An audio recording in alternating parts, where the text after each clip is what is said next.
The sympathy cards were still stacked on the kitchen counter, unopened, when my stepdaughters asked me to sit down for a talk.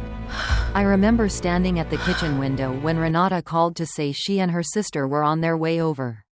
She'd flown in from Denver the morning of the funeral, dressed in head-to-toe black that looked custom-fitted. Not like grief, like a costume. Her younger sister, Petra, had driven up from Austin with her boyfriend, a guy named Colt who wore loafers to the graveside service and shook nobody's hand. And now, 3 days later, they wanted to talk. I knew what was coming before they even knocked. You get a sense for these things after a while. I'd been married to my husband, Gerald, for 19 years. 19 years of watching how his daughters operated, how they moved through a room, how they smiled right before they asked for something. I'd learned to read the body language the way you learn to read weather, not because you want to, but because your survival starts to depend on it. I made a pot of coffee and waited. Renata came through the door first. She was 51, with Gerald's sharp cheekbones and a way of carrying herself that said she expected rooms to rearrange themselves around her. Petra followed, 47. Softer in appearance but just as calculating underneath. Colt stayed in the car, which I appreciated. One less audience member for whatever was about to happen. Beverly, Renata said, setting her handbag on the kitchen table like she already owned it. Thank you for having us. I hadn't invited them. They'd invited themselves, but I nodded and poured the coffee. She didn't wait long. Renata had never been one for small talk, especially when there was money to discuss. She opened a folder she'd brought with her, thick, tabbed, labeled with color-coded stickers that told me she'd had a lawyer prepare this before Gerald was even buried, and set it on the table between us. Dad's estate, she said. We need to walk you through some things. I looked at the folder but didn't reach for it. What kind of things? Petra wrapped both hands around her coffee mug and gave me the look I'd seen 100 times over the years. The careful, practiced expression of someone pretending to be gentle while delivering a blade. We know this is incredibly hard, Beverly, losing Dad so suddenly. None of us were prepared. None of them had been in Tulsa for the last 4 months. Gerald had been diagnosed with a progressive heart condition in March, and by June he was in and out of the hospital twice a week. I'd driven every one of those trips. I'd sat in every waiting room, filled out every form, talked to every specialist. Renata had called on Sundays. Sometimes, Petra had texted. But I didn't say any of that. I just kept my hands flat on the table and listened. Renata began walking me through the documents. The house, our house. The 4-bedroom Craftsman in Stillwater, Oklahoma that Gerald and I had renovated together over 3 summers. Stripping wallpaper and refinishing floors and choosing every light fixture as a team. Was valued at roughly $680. Per the will she was referencing, it would pass jointly to her and Petra. The lake house in eastern Oklahoma. The one Gerald had inherited from his parents and where we'd spent every 4th of July for 19 years. Also to the daughters. The business. Gerald had owned a small chain of commercial HVAC companies across 3 counties. Was valued at approximately $1.1 million in assets and contracts. That, too, would go to Renata and Petra, with a managing partner already lined up to handle operations. And for me? A life insurance policy, $250,000. Renata slid the page toward me and tapped it with one finger. We want to make sure you're comfortable, she said. That policy should give you a solid cushion while you get back on your feet. Get back on your feet. As if I'd fallen. As if 19 years of marriage had left me sprawled on the floor somewhere. Disoriented and helpless. There's also the matter of Gerald's outstanding medical bills. Petra added, almost as an afterthought. The insurance covered most of it. But there's still roughly $130 unaccounted for. Since you were his spouse and were involved in his care decisions. The billing department will likely come to you first. I did the math quietly in my head. $250,000. Minus $130,000 in medical debt. That left me with $120,000.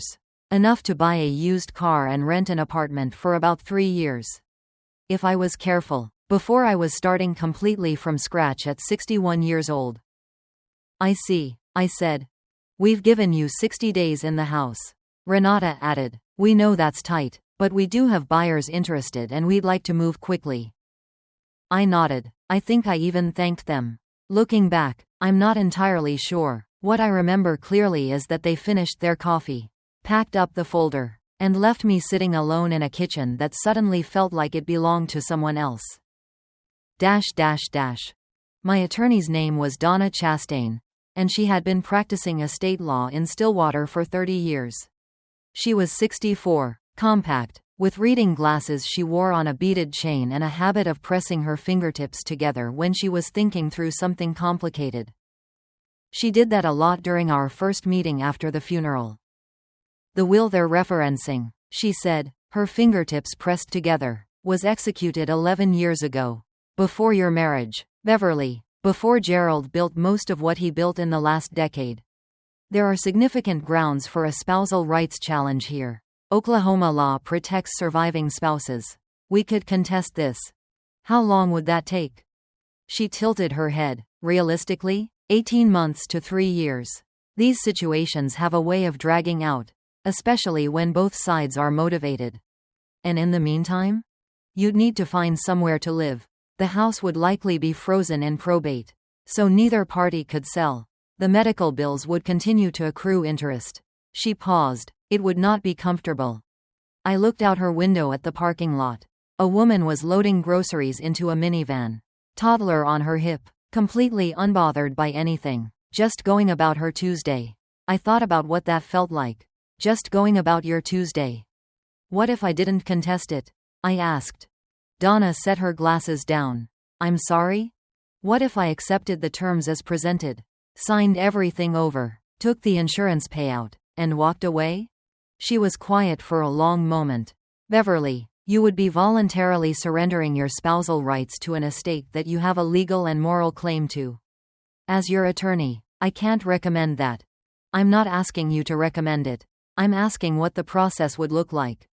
Another pause. Longer this time. We'd need releases, agreement on the medical debt responsibility, clean documentation that no future claims could be brought. If they agreed to absorb the medical debt from the estate before distribution, you'd walk away with the full insurance payout. $250,000. Yes. And how quickly? 2-3 weeks. A month at most if they're motivated. They were definitely motivated. I looked back out the window. The woman with the minivan was gone. Just an empty parking space and the flat Oklahoma sky. Draft the papers, I said. Donna looked at me the way people look at someone standing at the edge of something they can't quite see the bottom of. There's something you're not telling me, she said quietly. And she was right, but I wasn't ready to explain it yet. Not until I understood it myself. Gerald had always kept a small wooden box in the back of his closet. Not locked, just a plain cedar box. The kind you find at craft stores. With a simple brass latch. He'd had it for as long as I'd known him. I'd asked about it once. Years ago, and he'd smiled and said it was where he kept things he didn't want to forget. I'd respected that. In 19 years, I'd never opened it. I opened it the night after my meeting with Donna. Inside, wrapped in a piece of navy felt, was a key, not a house key or a car key, smaller, flatter, the kind that opens a lockbox or a storage unit. Beneath it was a folded note in Gerald's handwriting. Not a letter, just a few lines. Bev, if something's happened, go to Store Safe on Harper Road. Unit 114. Everything you need is there. Don't go alone. Call Meredith first. Meredith Walsh, Gerald's attorney. Not Donna, a different attorney. One I'd met exactly twice at firm events over the years. A woman with close-cropped silver hair and the calm energy of someone who had seen absolutely everything and was surprised by none of it. I called her the next morning. She answered on the second ring. Like she'd been expecting me. Beverly, she said, I was wondering when you'd reach out. I'm so sorry about Gerald. He was a remarkable man. He left me a note. I said, told me to call you before going to his storage unit. A brief silence. Yes. I know about the unit. Gerald and I worked together for the last 8 months of his life on something fairly involved. I'd like to explain everything in person. If that's all right, can you come to my office today? Meredith Walsh's office was in Oklahoma City, 45 minutes from Stillwater.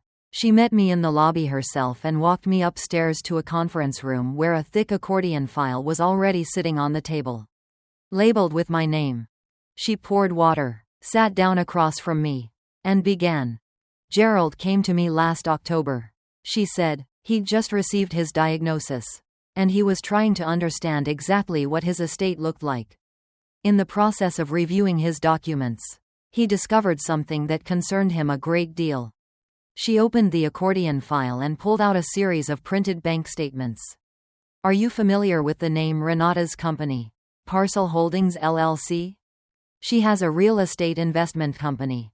Yes, she does. And over the course of approximately 3 years, Parcel Holdings received 17 wire transfers from Gerald's business accounts, totaling just under $290. I stared at the statements. The numbers were there, plain as anything. He didn't authorize those?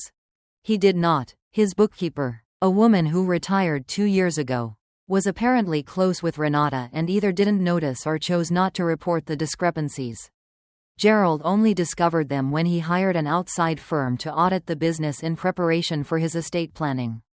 Meredith folded her hands on the table. He didn't want to believe it at first. He had the audit repeated by a second firm. Same result. I thought about Renata at the kitchen table, tapping the insurance policy page with one manicured finger. Comfortable. That was the word she'd used. That policy should give you a solid cushion. She had helped herself to $290 of Gerald's money. And now she was sitting across from me calculating whether I'd be comfortable. What about Petra? I asked. Meredith nodded. Petra's situation is different. She and Colt purchased a lake property in Arkansas 18 months ago using a personal loan that was co-signed by Gerald, without Gerald's knowledge or consent. His signature was forged on the co-signer documents. That loan is currently in default, and the lender has already begun preliminary collection proceedings against Gerald's estate. 2 daughters, 2 schemes, and their father, sick and exhausted, had discovered both while sitting in hospital waiting rooms and trying to figure out what to leave behind. He was going to confront them? I asked. He considered it. He decided against it. She paused. He said he'd spent his whole life cleaning up after their mistakes and it had never changed anything. He wanted to do something different this time. So what did he do? Meredith smiled. It was a small, measured smile, but there was something in it that made me sit up straighter. He planned, she said, very carefully, for 8 months. The storage unit on Harper Road contained filing boxes, organized by color-coded tabs in Gerald's neat handwriting. Every financial document related to both the unauthorized transfers and the forged loan. An independent appraisal of the business, not the $1.1 million figure Renata had cited, but $2.3 million, reflecting contracts she hadn't mentioned and accounts she didn't know about. A second life insurance policy, for $400, with only my name on it.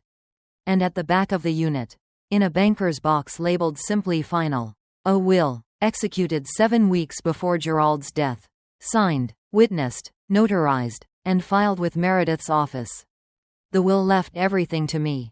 The house, the lake house, the business, all of it, but there was a clause. One specific paragraph that I read 3 times standing in that storage unit with the fluorescent light buzzing overhead. Asterisk in the event that my daughters, Renata Louise Ashby and Petra Jean Holloway, present or attempt to enforce any prior estate document, I direct my wife, Beverly Ann Whitaker, to present this instrument to any court of competent jurisdiction and to pursue all available legal and civil remedies against both individuals, including but not limited to restitution of funds improperly transferred from my business accounts and recovery of all losses resulting from forged financial instruments. He hadn't just protected me. He'd set a trap. And Renata, sitting in my kitchen with her color-coded folder, had already stepped into it. The weeks that followed were a careful game of stillness. Meredith advised me to say nothing to Renata and Petra about what I'd found. To continue cooperating with the estate process. Let them believe I was signing away my rights. and wait until the moment was precisely right. It was the hardest thing I've ever done. Renata called twice a week with updates, always framed as helpfulness. She'd found a real estate agent for the Stillwater house. She said she'd spoken to the HVAC business's managing partner about transition timelines. She'd gotten an estimate on the lake house repairs. Every call was brisk, efficient, and just barely warm enough to be plausible. Petra texted instead of calling. She'd send photos of things she'd already mentally claimed from the house: the dining room set, the outdoor furniture, the wrought iron headboard that Gerald and I had found at an estate sale in Muskogee 7 years ago. I responded to everything with single-word politeness. Sounds good. Okay, thanks.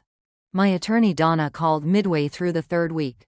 She'd drafted the papers Renata's attorney had requested and wanted me to come in to review.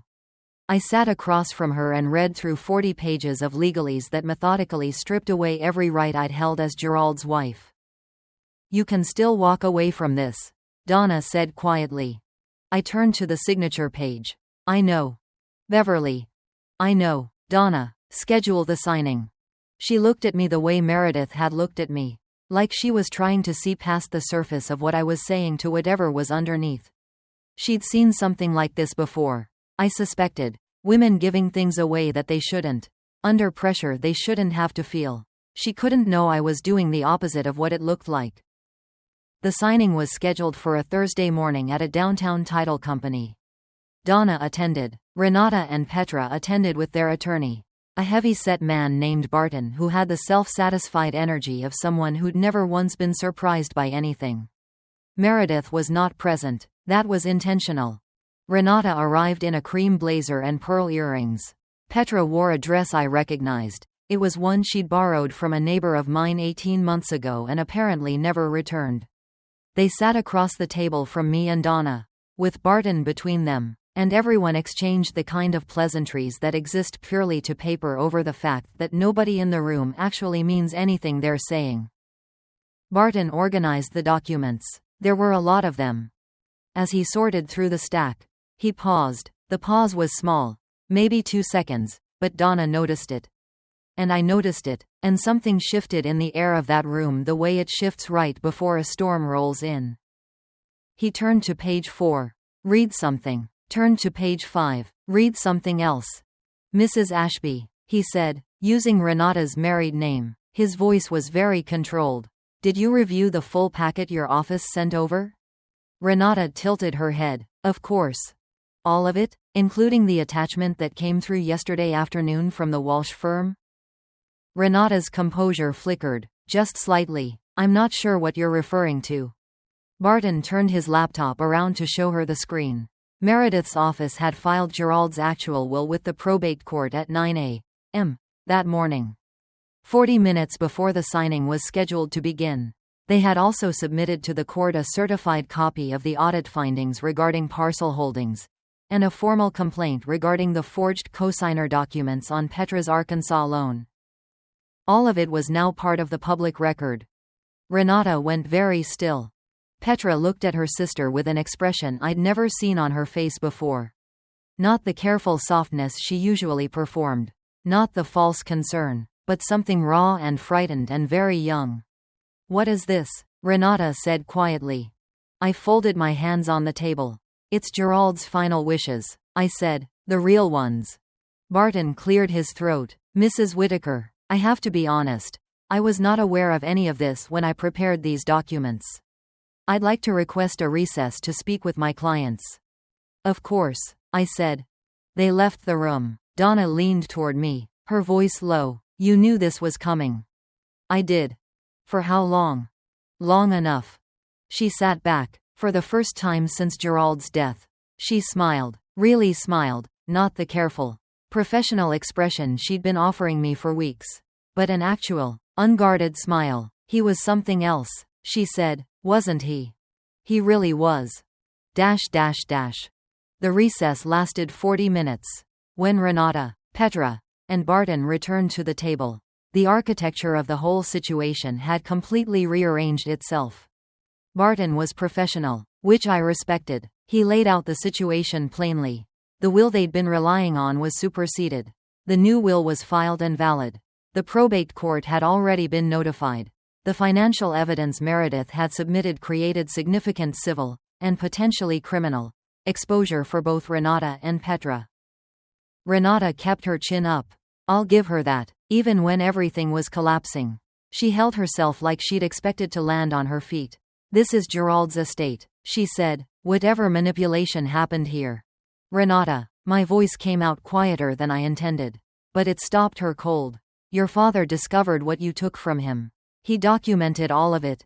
He spent the last 8 months of his life. When he was sick, when he was exhausted, when he should have been resting, he spent those months making sure I was protected from what you were planning. A long silence. He didn't expose you, I continued. He could have. He chose not to, because despite everything, he was your father and he didn't want to see you in criminal court. But he also wasn't willing to let you walk away with everything and leave me with nothing. So he gave me the choice. What choice? Petra asked. Her voice was very small. Whether to pursue restitution and criminal referrals, or to accept what the new will outlines and consider it finished. Another silence. Longer. And what does the new will outline? Renata asked. The estate transfers to me. You each receive a trust, modest, paid out annually, not accessible as a lump sum. It cannot be used to pay existing debts, which means it won't help with Colt's defaulted loan or your creditors in Denver. I paused. But it's something, which is considerably more than you were planning to give me. Barton spoke in a low voice to Renata. She listened, jaw tight, eyes fixed on the table. Then she nodded once, sharply, and said nothing more. The signing proceeded. Different documents this time, Meredith's, not Barton's. I signed as primary beneficiary. Renata and Petra signed acknowledgement of the trust terms. It took 27 minutes. Nobody made eye contact. As they were leaving, Petra stopped in the doorway. I don't know what I expected her to say. An apology, maybe, or another attempt at manipulation. But she just looked at me for a long moment, really looked. Without the performance, and then she said, he talked about you all the time. You know, when he called on Sundays, he'd spend half the call telling me things you'd said or done. He thought you were the funniest person he'd ever met. I didn't trust myself to respond. I nodded. She left. I kept the Stillwater house. It took me a while to decide, because every room in it still felt thick with Gerald, his reading chair, the coffee mug he'd left on the counter the morning of his last hospital visit, the garden we'd planted together along the south fence. For a while it felt too heavy to live in. But then something shifted. I started to understand that the weight wasn't grief. Exactly. It was also love. And love, it turned out, was something I could carry. I brought in a bookkeeper and a business consultant to assess Gerald's HVAC companies. The business, at its actual valuation, was considerably healthier than Renata had presented. I had 3 options: sell, hire a full-time manager, or learn. I chose the third option, which surprised everyone, including me. I spent 6 months getting a crash course in commercial operations from the existing team. People who'd worked for Gerald for years and who, I discovered, had genuinely liked him. They were cautious with me at first. Then they weren't. The lake house I kept for summers and 2 weeks at Thanksgiving. I painted the kitchen a deep green that Gerald never would have allowed. And I decided I loved it. I settled the estate's legitimate medical debts from the business proceeds and closed that chapter cleanly. The forged loan on Petra's Arkansas property was referred to the lender's legal team. The parcel holdings transfers were handled through a civil settlement that Meredith negotiated efficiently and without fanfare. Nobody went to prison. I hadn't wanted that, but restitution was paid. I started a small program through the local community foundation, nothing grand. Just a fund for older women navigating estate disputes after a spouse's death. Women who didn't have a cedar box in the back of a closet, or a note pointing them toward a storage unit, or an attorney who'd been quietly building a case for 8 months. Women who were, in other words, exactly where I would have been without Gerald's planning. I named it the Gerald R. Whitaker Fund for Financial Dignity. It seemed right. Donna called when she saw the announcement in the local paper. I owe you an apology. she said. For what? For underestimating you. You weren't the first, I told her. You won't be the last. I've made peace with that. She laughed. He knew what he was doing when he married you. I looked out the kitchen window at the garden along the south fence, which was coming in beautifully this year. He did, I said, and so did I. The last thing I found in the storage unit, in a small envelope taped to the bottom of the final box, was a photograph I'd never seen before. It was taken at our wedding. Not one of the formal shots the photographer staged, those I'd seen 1,000 times. This was candid, clearly taken by a guest. In it, Gerald and I are turned away from the camera, facing the garden of the venue we'd chosen. His arm around my shoulders and my head tilted toward his. Neither of us is looking at anyone else. We're just talking, easy and close, the way two people talk when they know exactly where they belong. On the back of the photograph, Gerald had written 4 words. You always were enough. I have it on my desk now, in a small frame, right where I can see it. Some days I think about Renata in her cream blazer, sitting in my kitchen like she already owned the room. I think about Petra photographing my headboard from the doorway. I think about the 45-minute recess and the look on Barton's face when he got to page 4. And then I think about a man who spent his final months sick and scared and stubbornly loving, making sure that none of that would matter in the end, making sure I'd be standing exactly where I am now. I think he'd be pleased. And honestly, so am I.